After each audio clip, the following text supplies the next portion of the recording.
Hello everyone, how are you? Welcome back to our channel.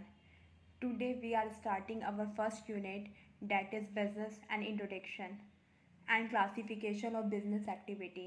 तो firstly we will discuss about what is business. Business क्या है? तो देखिए, आप सभी को पता है कि हम अपनी लाइफ में, एक ह्यूमन बीइंग होता है अपनी लाइफ में कुछ ना कुछ एक्टिविटीज़ करता रहता है। इवन सोना भी एक एक्टिविटी है। सोना, खाना, पढ़ना, लिखना, बातें करना, है ना। किसी को पढ़ाना, किसी के लिए खाना बनाना, ये सब क्या है? एक्टिविटीज़ हैं। तो ह्यूमन बीइंग अपनी होल लाइफ में कुछ ना कुछ एक्टिविटीज़ हर टाइम करता रहता है। तो इसी ह्यूमन बीइंग की एक्टिविटीज़ को दो कैटेगरी में डिवाइड किया गया है। First is economic activity and second is non economic activity.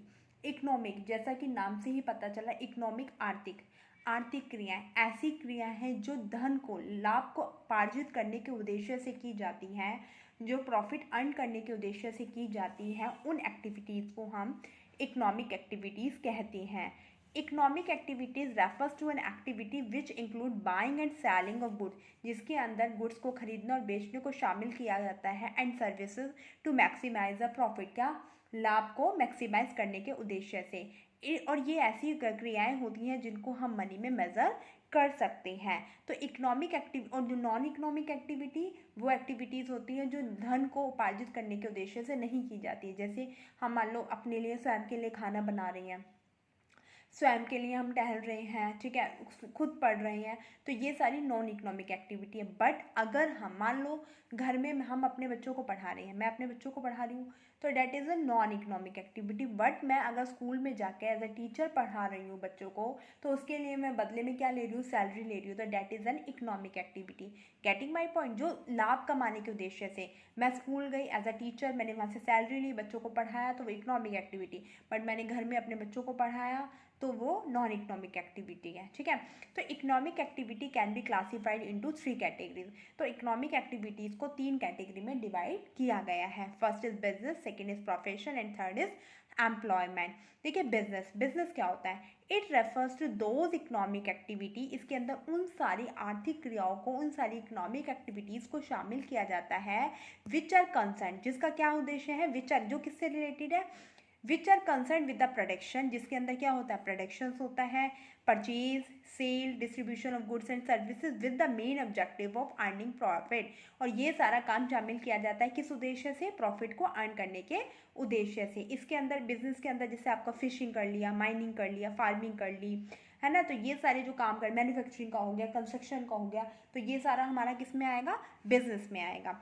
वो सारी इकोनॉमिक एक्टिविटीज़ जैसे कि प्रोडक्शन करना, मैन्युफैक्चरिंग करना, प्रोडक्शन परचेज करना, गुड्स और सर्विसेज को सेल करना, डिस्ट्रीब्यूशन करना, जो ये सारी क्रियाएं की जाती हैं लाभ कमाने के उद्देश्य से, उसे हम बिजनेस कहते हैं। तो अब हम पढ़ेंगे कि बिजनेस की डेफिनेशन क्या है।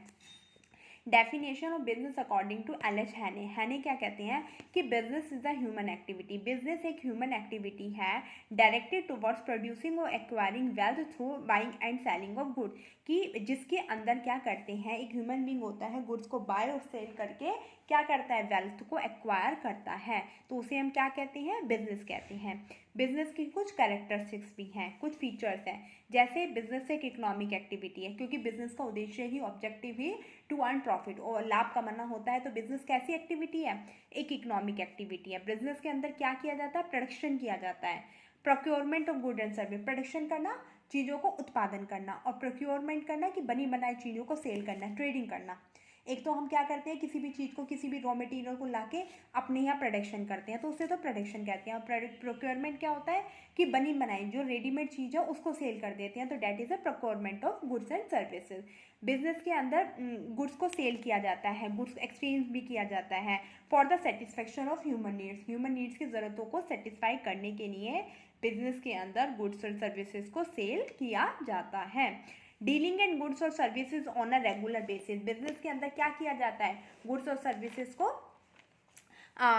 वो डील किया जाता है, गुड्स और सर्विसेज में डील किया जाता है, उन्हें खरीदा जाता है, उन्हें बेचा जाता है रेगुलर बेसिस में। ये नहीं है कि मान लो आपका कोई भी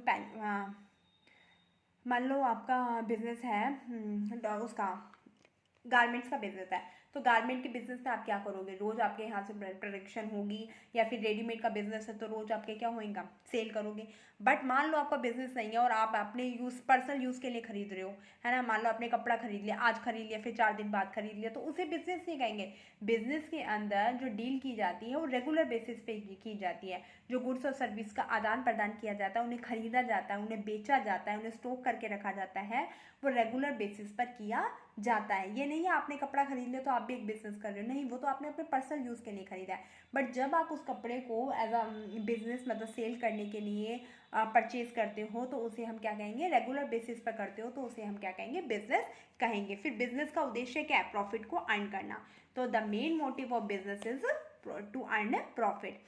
uncertainty of risk and return, business के अंदर क्या होती है, रिस्क और रिटर्न की अनसर्टेनिटी होती है। आपको भी पता है बिजनेस के अंदर जो रिस्क होता है वो अनसर्टेन होता है, पता नहीं होता। अब फैशन चेंज हो गया, गारमेंट्स का बिजनेस है, फैशन चेंज हो गया, अब आपने स्टॉक कर रखा है पुराने फैशन के अकॉर्डिंग माल, और आज फैशन चेंज हो गया, पहले था नॉर्मल टॉप चलते थे, आज क्रॉप टॉप और स्कर्ट वाला फैशन आ गया, अब आपने तो नॉर्मल वो कर रखा है, तो कैसे आपका बिजनेस है, क्योंकि कस्टमर ट्रेंड के अकॉर्डिंग चलता है, ट्रेंड के अकॉर्डिंग चीज़ों को खरीदता है। तो आजकल चल रहा है जिस चीज़ का ट्रेंड चल रहा है, कस्टमर तो वही खरीदेगा, पुरानी चीज़ क्यों खरीदेगा, चाहे आप उसको सस्ती दोगे, तो जिसकी वजह से आपके बिजनेस को क्या हो जाता है, रिस्क हो जाता है। तो बिजनेस क्या है, uncertainty of risk and return. उसके बाद हम पढ़ेंगे क्लासिफिकेशन ऑफ बिजनेस एक्टिविटी। जो क्वेश्चन आता है वो आपका बिजनेस में से नहीं, क्लासिफिकेशन ऑफ बिजनेस एक्टिविटी में से आएगा, वो भी इंडस्ट्री में से आएगा। मैं आपको बता दूंगी आगे कैसे आएगा, ठीक है। वीडियो को बीच में स्किप करना मत करना, अगर आप वीडियो को बीच में स्किप कर दोगे ना तो आपका पूरा ही छूट जाएगा बिजनेस का, ये लगा लो। तो इसलिए स्किप मत करना, वीडियो को एंड तक ज़रूर देखना। तो classification of business activity, business activity को 2 कैटेगरी में क्लासीफाई किया गया है। First is industry and second is commerce. जो हमारी बिजनेस एक्टिविटीज़ हैं वो 2 तरह की होती है, इंडस्ट्री और कॉमर्स। इंडस्ट्रीज को फर्दर डिवाइड किया गया है 3 कैटेगरी में। First primary industry, second secondary industry and third territory industry. और कॉमर्स को क्लासीफाई किया गया है, किस में क्लासीफाई किया गया है, trade and aids to trade. फिर हमारी जो इंडस्ट्री है, इंडस्ट्री के अंदर जो प्राइमरी सेकेंडरी और टेरिटरी इंडस्ट्री आती है उनको भी फिर फर्दर डिवाइड किया गया है 2 कैटेगरी में, ठीक है। जैसे प्राइमरी इंडस्ट्रीज के 2 टाइप है, extractive industries, generic industry. Secondary industry के अंदर manufacturing industry, constructive industry. Territories industry में सारी सर्विसेज आती हैं। ये आप चार्ट है, फ्लो चार्ट है, ये आप बना लो, वीडियो को स्किप करते हो आप बना लो उसको, ठीक है। सॉरी, स्किप करते हुए, पोज करते हुए, सॉरी बाय मिस्टेक हो गया, है ना। तो प्राइमरी इंडस्ट्री में एक्सट्रैक्टिव जेनरिक आता है, सेकेंडरी में मैन्युफैक्चरिंग कंस्ट्रक्टिव आते हैं, टेरिटरी में सारी सर्विसेज आती हैं। टेरिटरी में जैसे एडवर्टाइजिंग है, ट्रांसपोर्ट है, बैंकिंग है, इंश्योरेंस है, कम्युनिकेशन है। अब प्राइमरी इंडस्ट्री में प्राइमरी प्राथमिक, तो प्राथमिक में क्या होता है, जो रॉ मटेरियल होता है वो सब आता है। तो प्राइमरी इंडस्ट्री में जो एक्सट्रैक्टिव, अच्छा उसके बाद मैं पहले आपको बता दी कॉमर्स के अंदर हमारा ट्रेड और एड्स टू ट्रेड आता है। ट्रेड को फर्दर डिवाइड किया गया है, होम ट्रेड और फॉरेन ट्रेड। होम ट्रेड में 2 टाइप के, रिटेलर, होलसेलर। फॉरेन ट्रेड में इंपोर्ट, एक्सपोर्ट, एंट्री पोर्ट। और एड्स टू ट्रेड में वही टेरिटरी इंडस्ट्रीज की तरह सारी सर्विसेज आती हैं। अब हम पढ़ेंगे इंडस्ट्री क्या होता है। It refers to an activity which converts raw material into useful product. इसके अंदर उन क्रियाओं को शामिल किया जाता है जो कि रॉ मटेरियल को एक यूजफुल प्रोडक्ट में कन्वर्ट करने का काम करती है। तो प्राइमरी इंडस्ट्री क्या होती है, देखो प्राइमरी इंडस्ट्री में क्या होता है बेटा, एक्सट्रैक्शन से रिलेटेड, जैसे कि नेचुरल रिसोर्सेज हैं उनका एक्सट्रैक्शन, कोल का, पेट्रोलियम का जो एक्सट्रैक्शन होता है ना, धरती के अंदर से जो नेचुरल रिसोर्सेज निकाले जाते हैं, तो उस तरीके का जो वर्क होता है, उस तरीके का जो काम शामिल होता है, वो सारा किस इंडस्ट्री में आता है, प्राइमरी इंडस्ट्री में आता है। मैं आपको नॉर्मली समझा रही हूँ, इस ज़्यादा डिटेल में नहीं है, आप याद रखना। जहाँ भी आपको एक्सट्रैक्शंस ऑफ माइनिंग लिख दें, माइनिंग से रिलेटेड जहाँ भी एक्सट्रैक्शंस ऑफ नेचुरल रिसोर्सेज आ जाए, जो माइनिंग आ जाए है, तो वहाँ पर आप याद रखना, वहाँ पर आपका प्राइमरी इंडस्ट्री आएगा, ठीक है। तो it includes all those industry which are concern with the extractions of natural resources, जहाँ पर नेचुरल रिसोर्सेज का एक्सट्रैक्शन शामिल होता है और साथ में लिविंग स्पीशीज का रिप्रोडक्शन होता है। These industries can be divided into 2 categories. In industries को भी 2 कैटेगरी में फर्दर डिवाइड किया गया है। पहला है एक्सट्रैक्टिव और सेकेंड है जेनेटिक। एक्सट्रैक्टिव का मतलब पता चल गया, एक्सट्रैक्शन करना, बाहर निकालना। किसको बाहर निकालना, नेचुरल रिसोर्सेज को बाहर निकालना, माइनिंग वगैरह जो होती है। तो एक्सट्रैक्शन ऑफ नेचुरल रिसोर्सेज किस में आता है, एक्सट्रैक्टिव इंडस्ट्रीज में आता है, ठीक है। और जेनरिक इंडस्ट्रीज में क्या आता है, रिप्रोडक्शन ऑफ द स्पीशीज, जैसे आपने देखा है फिशिंग है, फिशिंग वगैरह जो आता है, जो वो डेयरी फार्म्स पे जो rearing of cattle for milk आता है, जो भी फिश एनिमल से रिलेटेड जो भी आता है, genetic the industries involve in the activity of rearing and breeding, जैसे क्या करते हैं वो शीप की खाल से वो वूलन वगैरह का जो काम आता है ना, वो सारा तो हमारा जेनेटिक में आएगा, ठीक है। और जो एक्सट्रैक्शन में हमारा क्या आएगा, नेचुरल रिसोर्सेज का एक्सट्रैक्शन करना, और जेनेटिक में क्या आएगा, rearing of cattle for milk, जैसे दूध वूध निकालना, डेयरी प्रोडक्ट्स वगैरह निकालना, या फिर शीप से वो वूल वगैरह बनती है, वो सब हमारा जेनेटिक इंडस्ट्री में आएगा, रिप्रोडक्शन से रिलेटेड जो भी होता है, ठीक है। उसके बाद होती है हमारी सेकेंडरी इंडस्ट्री। सेकेंडरी इंडस्ट्री क्या होती है, the secondary industry make use of products which, वो क्या बनाती है, प्रोडक्ट्स बनाती है, कैसे, from which one extracted and produced by primary industry as their raw material and produce finished good, जो रॉ मटेरियल से प्रोडक्ट्स को प्राप्त किया जाता है, जो रॉ मटेरियल से प्रोडक्ट को निकाला जाता है, उसको कन्वर्ट करती है किसमें, फिनिश प्रोडक्ट में। जो प्राइमरी इंडस्ट्री से मटेरियल आया, एक्सट्रैक्शन करके जो नेचुरल रिसोर्सेज आया, उसका यूज़ करके वो उसको कन्वर्ट करने का काम करती है फिनिश प्रोडक्ट में। इसके अंदर दो तरह की इंडस्ट्रीज आती है, मैन्युफैक्चरिंग इंडस्ट्रीज और कंस्ट्रक्शन इंडस्ट्री। मैन्युफैक्चरिंग इंडस्ट्री के अंदर भी 4 टाइप की इंडस्ट्रीज आती हैं, analytical industry, synthetic industry, processing industries, assembly industry. ये आपका बहुत डीप है और ये इसमें से ही क्वेश्चन बनेगा, ठीक है। मैन्युफैक्चरिंग आपको पता है, जहाँ मैन्युफैक्चरिंग होती है, कुछ भी चीज़ बनाई जाती है, कंस्ट्रक्शन वगैरह जो मैन्युफैक्चरिंग जो होती है, ठीक है। तो मैन्युफैक्चरिंग में एनालिटिक करना, एनालिटिक मतलब विश्लेषण करना, सिंथेटिक मतलब संश्लेषण करना, विश्लेषण करना मतलब तोड़ना।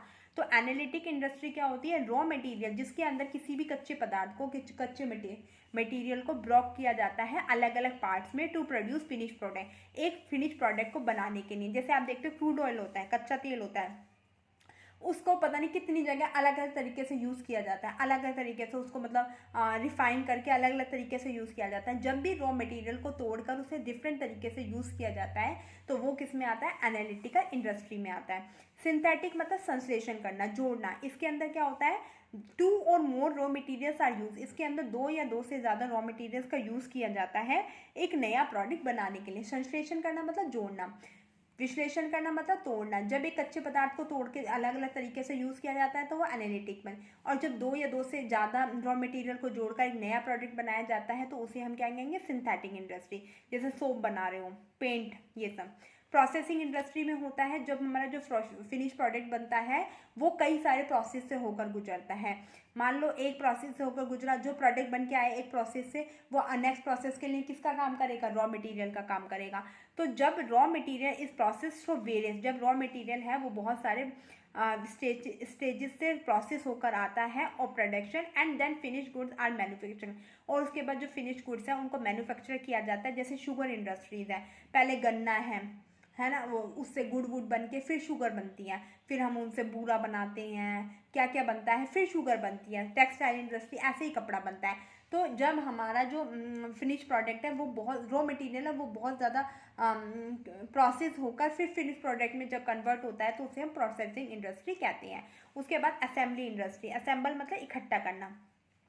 2 और मोर फिनिश प्रोडक्ट, जब 2 या 2 से ज़्यादा फिनिश प्रोडक्ट है उसका यूज़ किया जाता है एक नए फिनिश प्रोडक्ट को बनाने के लिए, तो उसे असेंबली, असेंबली मतलब असेंबल करना। जैसे आपने प्रेयर में देखा बच्चों का असेंबल किया जाता है एक जगह पे, तो इकट्ठा किया जाता है। तो इसी तरीके से असेंबली इंडस्ट्रीज में क्या होता है कि 2 या 2 से फिनिश प्रोडक्ट ही होते हैं। जैसे कंप्यूटर है, कंप्यूटर का माउस अलग होता है, कीबोर्ड अलग होता है, CPU अलग होता है। तो इन सारे अलग अलग जो प्रोडक्ट हैं, जो फिनिश प्रोडक्ट है, इनको एक ही जगह पर असेंबल करके एक नया प्रोडक्ट बनाया जाता है, डेट इज़ अ कंप्यूटर। तो उसे हम क्या कहेंगे, असेंबल इंडस्ट्री। जहाँ पे 2 या 2 से ज़्यादा फिनिश प्रोडक्ट को यूज़ करके एक नया फिनिश प्रोडक्ट बनाया जाता है, जैसे कंप्यूटर को मैन्युफैक्चरिंग करना, जिसमें माउस, कीबोर्ड, CPU सबको इकट्ठा करके कंप्यूटर बनाया जाता है। उसके बाद हमारी जो सेकेंडरी इंडस्ट्री है उसी में हमारी कंस्ट्रक्शन इंडस्ट्री आती है। Construction industry, these industries are concern with the construction of building and dam. इसके अंदर किसका काम होता है, कंस्ट्रक्शन का। बिल्डिंग और डैम को से रिलेटेड जो कंस्ट्रक्शन होता है वो सब हमारी कंस्ट्रक्शन इंडस्ट्री में आता है। टेरिटरी इंडस्ट्रीज में सारी सर्विसेज आती हैं, जैसे बैंकिंग की सर्विस है, ट्रांसपोर्ट की सर्विसेज है। जो हमारे जो ये प्रोडक्ट बनती हैं, प्रोडक्शन होता है, उसको जो सर्विसेज प्रोवाइड की जाती हैं वो सारी हमारी टेरिटरी सर्विस में आती हैं। ठीक है। कॉमर्स के अंदर वो सारी एक्टिविटीज़ शामिल की जाती है विच हेल्प डायरेक्टली और indirectly in the distribution of the distributor, जो हमारी डायरेक्टली और इनडायरेक्टली हेल्प करते हैं गुड्स को डिस्ट्रीब्यूट करने के लिए, किसको, कस्टमर्स को। ठीक है, तो ट्रेड का मतलब तो आपको क्या होता है, व्यापार करना होता है, जिसमें हम गुड्स एंड सर्विसेज को बाय और सेल करते हैं। Trader act as a link between the manufacturer. Trader क्या है, एक्ट करता है किसका, जोड़ने का काम करता है मैन्युफैक्चरर और कंज्यूमर को। ठीक है, फिर ट्रेड के अंदर हमारे इंटरनल ट्रेड आते हैं। इंटरनल ट्रेड क्या होता है, जो अपने ही देश की सीमा के अंदर किया जाता है। और एक्सटर्नल ट्रेड क्या होता है, जो अपने देश की सीमा से बाहर किया जाता है। इंटरनल ट्रेड के अंदर होलसेल ट्रेड आता है, जब बल्क में प्रोडक्ट को खरीदा जाता है मैन्युफैक्चरर से और उनको रिटेलर को भेजा जाता है, तो वो होलसेल ट्रेडर होता है जो मैन्युफैक्चरर से बल्क में माल खरीदते हैं। और रिटेलर वो होते हैं जो कस्टमर्स को छोटी छोटी, होलसेलर से तो माल खरीदते हैं और जो कस्टमर्स होते हैं उनको थोड़ी थोड़ी क्वांटिटी में सेल करते हैं, उन्हें रिटेलर कहते हैं। ठीक है, इसी तरीके से और आपका ये होता है जो इम्पोर्ट होता है, जो जब है ना दूसरे देश से अपने देश में माल को मंगाया जाता है तो इम्पोर्ट कहते हैं। एक्सपोर्ट का मतलब होता है अपने देश से माल को दूसरे देश में भेजना। और एंट्रीपोर्ट होता है कि अपने किसी दूसरे देश से माल को अपने देश में मंगाना, फिर अपने देश में उस माल को यूज़ नहीं करना, किसी अन्य देश में भेज देना, उसे हम बोलते हैं एंट्रीपोर्ट। ठीक है, एड्स टू ट्रेड के अंदर सारी सर्विसेज आ जाती हैं, वही टेरिटरी इंडस्ट्री की तरह, जैसे ट्रांसपोर्ट है, इंश्योरेंस है, एडवर्टाइजिंग है, बैंकिंग है, कम्युनिकेशन है, ये सारी हमारी किस में आ जाती है, एड्स टू ट्रेड में आ जाती हैं। ये था आपका क्लासिफिकेशन ऑफ बिजनेस एक्टिविटी। ठीक है, आई थिंक आपको वीडियो समझ में आ गया होगा, लेक्चर वीडियो। अगर वीडियो अच्छा लगे तो लाइक शेयर और सब्सक्राइब करना ना भूलें। Thank you, have a nice day.